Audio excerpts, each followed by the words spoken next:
just to clarify, the hard risks you are referring to are the things that you can count, more likely to be countable things, quantitative type of issues, whereas the soft impact group of issues are things like morals and how it changes our values, and things are not as clear to define. Is that correct? Yeah. Yes, it's let's say policymakers like numbers, which is great and understandable. Unfortunately, there are also important things that are not to be captured in numbers and statistics. And if you say, well, I can't deal with those, okay, you can choose to ignore them, but they won't go away. So let me give you the example of the smartphone. There are some concerns about the health of a smartphone, and maybe the radiation does something to our brains to some extent or whatever. You can measure that, you have laboratory experiments, you have experts. But it would be grotesque to say that the main concerns about a smartphone are its radiation. The smartphone is a social and cultural revolution.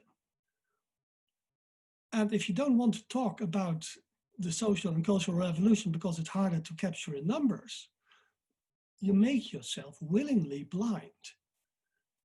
Yeah, and this, of course, has to do with the type of science that we give credit, and the more it looks like physics, the more it looks like mathematics, the more we take it seriously. So risk assessment often looks like mathematics, and whoa, how scientific can you get?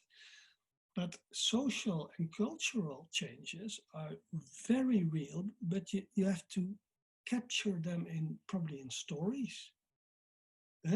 About describing a day in the life of a nurse in a caring home in 2030 using nanotechnology. That will give you an idea on how the lives of ordinary people may be affected by these innovations.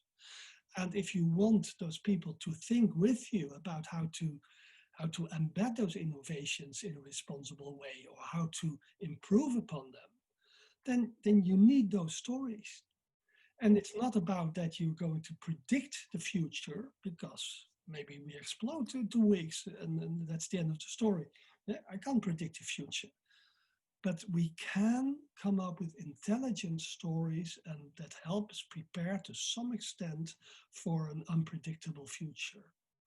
So I think we should train ourselves in using our imagination with regard to what technology is doing to us. And what's one of my main concerns is that there are constantly people saying, let's not imagine, let's really put the blinders on and only look at that very limited set of hard impacts. Let's only look, is it going to explode? Is it going to poison? Is it going to pollute? Even though those are incredibly relevant questions, they shouldn't be the whole agenda.